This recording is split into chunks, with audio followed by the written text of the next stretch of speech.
ओगी के इन horror episodes को ban कर दिया गया क्योंकि ये एपिसोड अब की जनरेशन वाले बच्चे नहीं देख पाएंगे, क्योंकि उनके लिए किसी हॉरर मूवी से कम नहीं है। और लास्ट वाला एपिसोड देख के हमें तो हमारे मेमोरेबल मूवमेंट याद आ जाएंगे, लेकिन अब की जनरेशन के बच्चों की तो हवा टाइट हो जाएगी। नंबर 4, हिप्नोटिक ओगी। अब इस एपिसोड में कोई हॉरर इंसिडेंट तो नहीं हुआ, लेकिन इस एपिसोड ने मेकर्स को हेट और गाली सुनवाई, क्योंकि झपलू पपलू टपलू में से एक कॉकरोच किसी को भी वश में करने का मैजिक सीख लेता है और वो अपना टारगेट बनाता है ओगी को, और फिर ये कॉकरोच ओगी को शहर में ले जाके बहुत बड़ा हंगामा करवा देता है, और जिसकी भरपाई करने के लिए पूरे शहरवासी ओगी के घर आ जाते हैं। और इसी चीज को देख के बच्चे भी कॉपी करने लगे थे, यहाँ तक कि अपने पेरेंट्स, स्कूल और डॉगीज को भी हिप्नोटाइज करने लगे थे। छुतिया समझा मेरे को। Number 3, bad luck day. तो सुबह जब ओगी डेट देखता है तो 13 फ्राइडे होता है, जो कि बहुत अनलक्की माना जाता है। और फिर ओगी अपने बैड लक को दूर करने के लिए एक लॉकेट पहन, लेकिन ओगी को नहीं पता थी बदमाश कॉकरोचों ने लॉकेट को मैग्नेट से बदल दिया, और फिर ओगी के घर का सामान ओगी से चिपकने लगता है। और मजा तो लास्ट में आता है जब ओगी के ऊपर काला पैंट गिर जाता है और कॉकरोच डर के भाग रहे होते हैं। लेकिन लॉजिक ये आता है कि ओगी के घर अभी सामान क्यों गिर रहा है, तो मैग्नेट भी उतार दी। नंबर 2, मोस्टर फ्रॉम द नट लग। इस एपिसोड में ओगी अपने घर में बैठ एक हॉरर शो देख रहा होता है, जिसे देख के ओगी बहुत ज्यादा डर जाता है, और कॉकरोचेस इसी डर से ओगी के मजे लेने लगते हैं। और फिर ओगी के घर की डोरबेल बजती है, ओगी देखता है कि जैक पूरा कीचड़ में सना हुआ खड़ा होता है, लेकिन ओगी जैक को मोस्टर समझ के पूरा गेट जाम कर देता है। और फिर ओगी बिना फालतू में एक मोस्टर से लड़ने के लिए सूट बनाता है, और जैसे ही जैक घर के अंदर आ जाता है तो कॉकरोचेस उसे मम्मी बना के बैठा देते हैं, और लास्ट में हम देखते हैं पूरा कीचड़ में सना हुआ खड़ा होता है, और फिर जैक उसे देख के बेहोश हो जाता है। Number 1, ghost hunting. वैसे इस एपिसोड को कार्टून एपिसोड से बढ़िया हॉरर मूवी कहने में ज्यादा मजा आएगा। तो एपिसोड में ओगी तीनों कॉकरोचों को मार देता है और वो उनकी बॉडी गार्डन में दफना देता है, और फिर कॉकरोचेस भूत बन के ओगी को इतना रुलाते हैं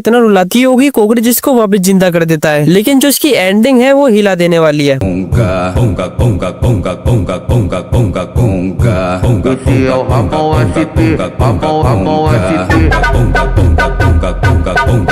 और हाँ, ये एपिसोड्स किसी किसी कंट्रीज में बैन है, और जिसमें हमारा इंडिया भी आता है, लेकिन सिर्फ तुम इन्हें टीवीज में ही नहीं देख सकते, बाकी फोन में तो चल जाएंगे। और हाँ, वीडियो को लाइक करके चैनल को सब्सक्राइब कर लेना यार, क्योंकि आगे और ऐसी मजेदार वीडियोस आने वाली है।